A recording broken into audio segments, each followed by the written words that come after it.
Very good morning to you. It's Matt Chorley on Times Radio. Taking a look at the recall petition process by which you can kick an MP out if they are suspended from the Commons for more than 10 days by the Standards Committee. It starts a process which means that then 10% of the electorate in the constituency have to sign a petition, and if that happens, a by-election takes place. Now, one of the interesting things in recent weeks, speaking to Conservative MPs standing down at the next election as part of the exit interviews, this issue of recall petitions has come up a few times. Tory MP Charles Walker told me his least favourite job was sitting on the Standards Committee, which recommends punishments for MPs who've broken the rules. And he said he thought the recall system as it currently stands is fundamentally flawed. There's a 10 and 10 rule now. As you know, it's 10 days suspension or more. You're subject to a recall, and it requires 10% of your constituents to ask for that recall. I think it should be 2020, to be honest. I think, most people think 10 days is not a long time to be suspended for, which is why we tend to come up with suspensions that are 10 days or longer. But it is catastrophic for a Member of Parliament because, with one notable exception in Northern Ireland, once you're subject to recall, it is not difficult for motivated opposition political parties to rustle up 10% of your constituents. So I'd raise the thresholds to 2020. So that's Charles Walker there suggesting that it should be 20 days suspension, which would trigger the recall process, which would require 20% of local people to sign the petition. But another Tory MP, William Wragg, who chairs the Committee for Constitutional Affairs and Public Administration, he told me he also thinks the current system needs a review. I'm not saying change it and get rid of it, far from it, but because I think it was an innovation, it is an innovation, and I think it's only right after this period of time. Maybe it will be a matter for the next Parliament, perhaps, for this to take place, but I think a review of it would be useful. I wonder about the days of suspension being higher, but I then think there is a further case for the percentage. I suspect the only way that this will ever be reviewed is when Perisher thought that some Labour MPs are subject to the process. It might focus minds.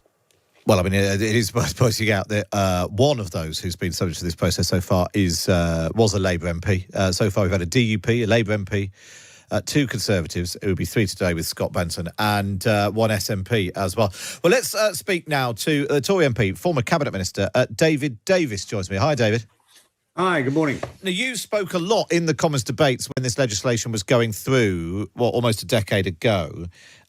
You voted for it at the time, but you had concerns about it. What were those concerns, and have they been borne out?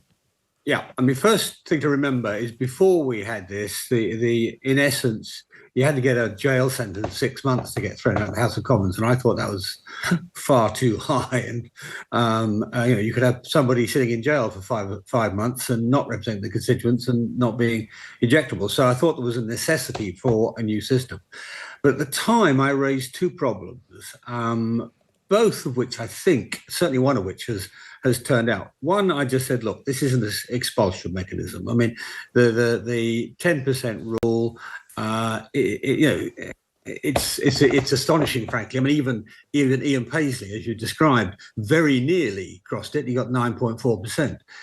Really, really hard to defeat a 10% rule. I mean, when I stood in my by-election, I got 75% of the vote, but I would have lost on that basis. I would have been thrown out because 25% voted against me. So I said at the time, this is an expulsion mechanism. Let's not kid ourselves. It's not a democratic mechanism. It's a mechanism of the House of Commons to decide that somebody should cease to be an MP. And whilst it was necessary to have a better mechanism we'd had historically, I think that it's dangerous to allow the House of Commons to decide rather than constituents to decide somebody should go. The other reason I worried about it was I don't think the standards process is very good. I think it's a really, really poor process for assessing people.